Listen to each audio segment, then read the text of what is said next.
So now in this particular video, we will understand one of my favorite swing setups. देखिए जब भी आप swing trading करने जाते हैं तो what I've observed is some people do it on price action. Some people try to use moving average. Some people try to use data. सबका अपना एक अलग अलग तरीका होता है. मेरे दो चीजें हैं मानने में. No doubt price action is supreme because indicators हमेशा फॉलो अप करते हैं. बट मेरा हमेशा से मानना है that there are couple of things जिनको अगर आप यूज करते हैं तो उससे आपकी प्रोबेबिलिटी बढ़ जाती है. Let me give you an example. So let's say you hit the gym, ठीक है, and you are doing plenty of workouts. No doubt you will have a good body, but until and unless you are actually not adding right nutrients and हल्का पुल्का अगर आप supplement उस पर add कर देते, let's say whey powder or something, then your recovery is faster, your gains are better, and you are actually becoming a proper athlete. And that's the reason why a lot of celebrities actually consume whey powder and stuffs like that. तो वहीं पर मुझे लगता है कि indicators एक Confluence बनाने में आपको हेल्प करते हैं. What is confluence? Confluence is when multiple parameters are indicating कि भाई ये सारी चीज होने वाली है. So in this particular video मैं उस सेटअप के बारे में आपको सिखाऊंगा जो कि I have also discuss with my previous webinar students, and उसकी इफेक्टिवनेस के बारे में हम डिस्कस करेंगे. Even a lacklustre environment जहां पर लिक्विडिटी ज्यादा नहीं होती है वहां पर भी ये किस तरह से हेल्प करता है. तो चलिए शुरू करते हैं. तो सबसे पहले हम इसके लिए यूज करेंगे daily candles. Preference is always on volume candles. कुछ लोग पूछते हैं वॉल्यूम कैंडल्स आते कैसे हैं. On discount broker is easy. You go to display. Display पे आपको कैंडल बार वॉल्यूम कैंडल इधर दिख जाएगा. सेकेंड क्वेश्चन ये रहेगा कि क्या वॉल्यूम कैंडल जरूरी है, because if you are using on TradingView तो नहीं रहेगा. तो अगर आपके पास नहीं है तो आप उसका ऑल्टरनेटिव है नॉर्मल कैंडल्स लेके आप नीचे वॉल्यूम पैनल लगा सकते हैं. आप वॉल्यूम चार्ट लगाएंगे तो ये नीचे आपके आ जाएगा. Question is why do I personally use volume candle is because मैं थोड़ा आलसी हूं, मुझे कैंडल के साथ ही वॉल्यूम देखना पसंद है, and it gives a better visual representation. Like मैं इसको देख के सीधे बोल सकता हूँ कि यहाँ पर एक अच्छा वॉल्यूम है. Look above on the screen 58.2 million का, ये देखिए इधर लिखा रहता है. सो 58.2 मिलियन का इधर वॉल्यूम है. लाइक वाइज मैं इधर देख के बोल सकता हूँ अच्छा मोमेंटम के साथ डिसेंट वॉल्यूम है 26.6. मैं बोल सकता हूँ इधर कुछ भी वॉल्यूम नहीं था तो देखिए 1,960,000 इस तरह से वॉल्यूम है, बट यहाँ पर अच्छा है. मैं यहाँ पर भी बोल सकता हूँ कि एक मोटा मोटी अच्छा वॉल्यूम था लेकिन ऊपर से रेजिस्ट करके आ गया. So this is basically the power of volume chart, nothing else. जरूरी नहीं कि आप इस चीज को यूज करें, ठीक है. तो अब मैं क्या करूंगा, मैं इस सेटअप को समझाने के लिए we will actually consider Nifty 50 stocks. Is it applicable on others? Yes, Nifty 500 stocks तक आप इसको आराम से कर सकते हैं. But just for a reference point, because काफी सारे बिगिनर्स भी इस कोर्स को ज्वाइन किए हैं, तो मैं चाहता हूं कि वो लोग एकदम बेसिक नॉर्मल चीज से समझे. तो हम एक एक करके कुछ कुछ एग्जाम्पल्स लेते हैं. तो I am randomly picking ICICI bank, ठीक है. सो हम आईसीआईसीआई बैंक पे जाते हैं एंड सबसे पहली चीज आप करेंगे जब भी आपको स्विंग के लिए एनालाइज करना है, whenever you have to do your analysis for swing basis, first of all you are going to look for a weekly chart, ठीक है. पहली चीज वीकली, बिकॉज हमको पहले देखना है कि ब्रॉडर ट्रेंड क्या है. What is the broader trend? तो I will actually take some doodle जिससे मैं आपको बता सकता हूं. तो ये मुझे क्लियर दिख रहा है कि यहां से एक अपर ट्रेंड था, फिर वहां पर एक करेक्शन आया, मतलब एक हल्का फुल्का करेक्शन, और अभी अगर एक जनरल बोले तो अप ट्रेंड है, एक करेक्शन एंड वापस अप ट्रेंड है. तो पहले तो आप समझिए, अगर आपको एक ट्रेंड समझना है तो वीकली के पिछले 4-5 कैंडल जिस डायरेक्शन में जा रहे हैं वहां से आपको एक ब्रॉडर ट्रेंड क्लियर हो जाता. तो 4-5 कैंडल मेरे को ये बता रहे हैं कि एक अप ट्रेंड है but not with great volume, because काफी श्रिंक्ड कैंडल है, पतले पतले कैंडल है. तो पहला कंक्लूजन तो मेरा वहां निकल गया. नेक्स्ट, अब इसके बाद कि मेरे को एक ब्रॉडर ट्रेंड पता चल गया, तो अब मैं जाऊंगा डेली पे. और डेली पे मैं एक नेकेड चार्ट व्यू से मैं देखूंगा कि एग्जैक्टली हो क्या रहा है. तो पहली चीज मुझे एक पता है कि लास्ट टाइम कहां से पलटा था. लास्ट टाइम जो बड़ा स्विंग बना है वो यहां से पलटा, उसके बाद वो ऑलमोस्ट यहां से पलटा, और अभी का candle as of now when I am recording 7/13/2021 वो यहां पर हो रहा है. अच्छा, the beauty of swing trade is कि आप लोग मार्केट आवर के बाद भी आपके पास काफी टाइम होता है टू एनालाइज, तो रिलैक्सिंग रहता है स्विंग. तो अब मैं इसको थोड़ा सा जूम इन करता हूं ताकि आप लोगों को और थोड़ा क्लियरली दिखे while I will actually put this thing.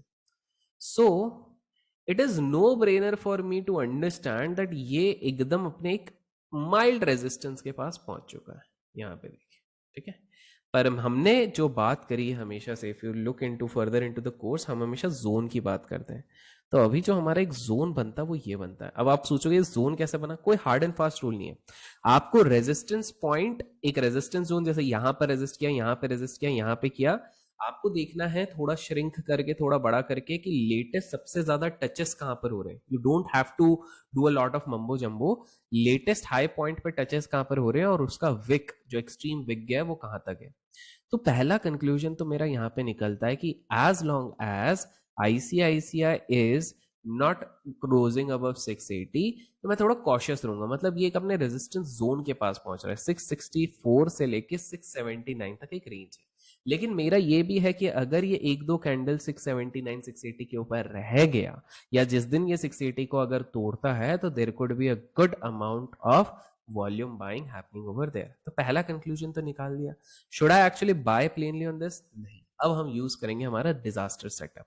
तो एक एक करके मैं पहले समझाता हूं ये डिजास्टर सेटअप का सीन क्या है। कैसा रहेगा इफ आई से दैट जो 2018-19 में इतने सारे घोटाले हुए थे, पीएनबी घोटाला, जेट एयरवेज के हवाले निकल गए, Infibeam if you remember in a single day actually fell by 68 और 75%, पीसी ज्वेलर गिरा था, यस बैंक गिरा था।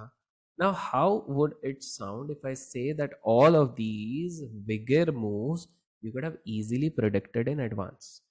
कैसा रहता? मैं ये नहीं कह रहा हूं कि आप लोग एग्जैक्ट बता सकते थे किस दिन क्या होगा, लेकिन if we would have got a hint तो एटलीस्ट हम अपनी पोजीशन को संभाल सकते थे, करेक्ट?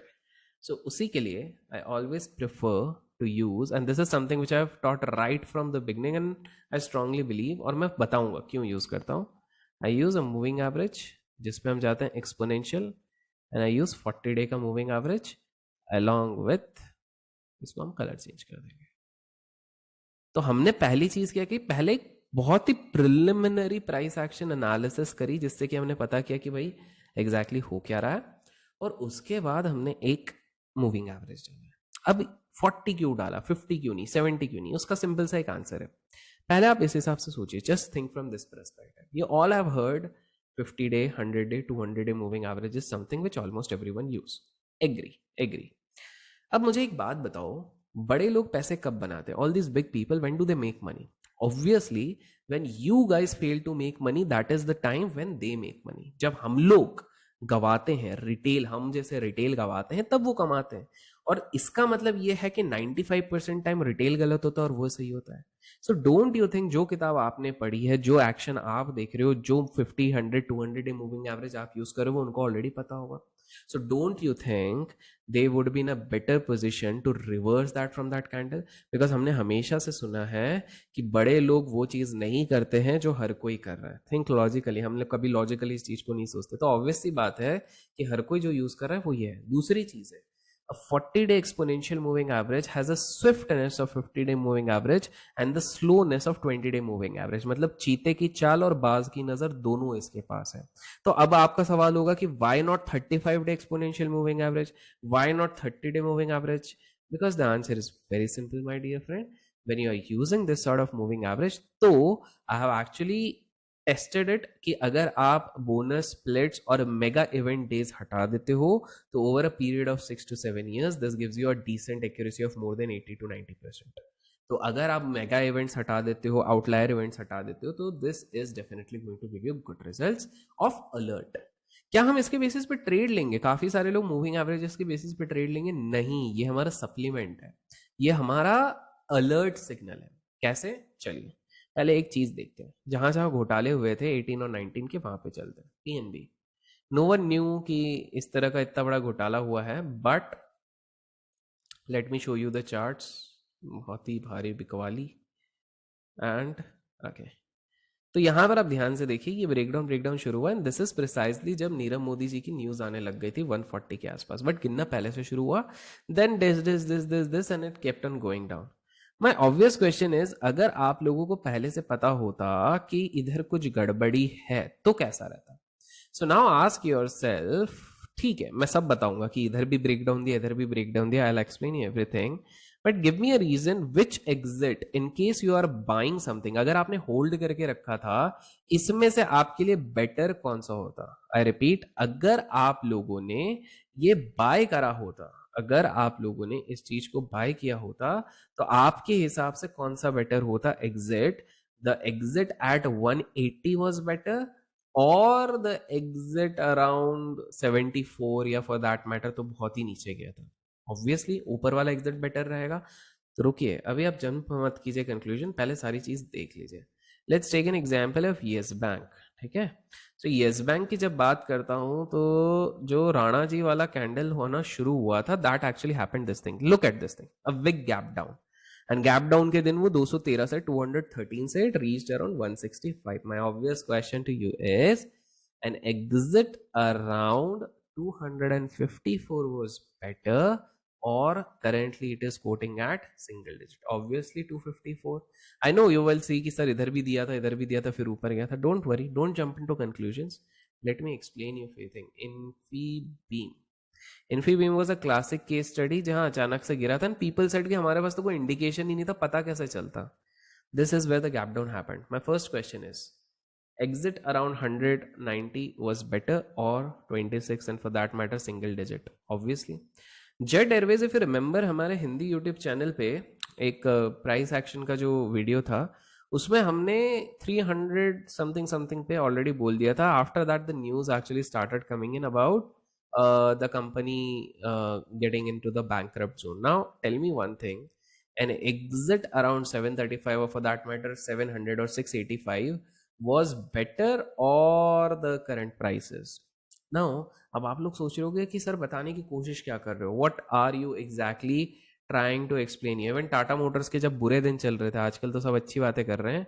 पीपल इवन ओ आहा ओके इट्स लो, बट बाकी पैरामीटर्स भी देखेंगे, don't worry.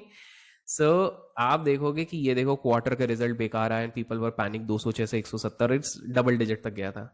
So 268 was better और दिस लेवल. तो पहली चीज आप नोटिस कर रहे हो, कभी भी जो गैप अप और गैप डाउन मेगा वाला हो रहा है ना, ये आपको एक इंडिकेशन देके हो रहा है. इट्स नॉट लाइक कि जस्ट रैंडमली वो वहां पर एक गैप अप या गैप डाउन हो जा रहा है. ओके, तो पहली चीज तो आपकी ये क्लियर हो गई कि gap ups are happening above 40 EMA and gap downs are happening below 40 EMA. तो पहली चीज आपकी क्लियर हो गई. दूसरी चीज है, आप लोग देख रहे होगे कि कभी कभार नीचे जाके थोड़ा बहुत ऊपर भी आता है. करेक्ट? तो please try to understand, the 40 EMA is my disaster signal. ये आपको ये नहीं बोल रहा कि इसके बाद ये नीचे जाएगा या ऊपर जाएगा. It is not telling you that this is certainly going to go down और go up. All it is telling you is you have to be cautious. There can be a possibility of some mishap if it is below 40 EMA. Are you getting it? तो हमको जैसे ये चीज पता चली, तो let's try to understand a little in depth about what does it mean. ये simply सा इसका मतलब ये है कि अगर 40 EMA के नीचे कोई स्टॉक है, if a stock is quoting below 40 EMA, you have to be cautious and you have to be strict. तो अब दूसरा सवाल उठता है कि ठीक है, ये तो हम समझ गए कि 40 EMA, लेकिन ये हम फॉल्स ब्रेकआउट और फॉल्स ब्रेकडाउन से कैसे बचे. सबर करो, I am going to explain you everything. अब आप लोग एक देखते हो कि कभी कभार ना कुछ स्टॉक्स ऊपर नीचे आके भी साइडवेज चले जाता है एंड हम लोग जबरदस्ती ब्रेकआउट समझ के इधर घुसेंगे फिर फंस जाएंगे, फिर ब्रेकडाउन समझ के इधर घुसेंगे फिर फंस जाएंगे.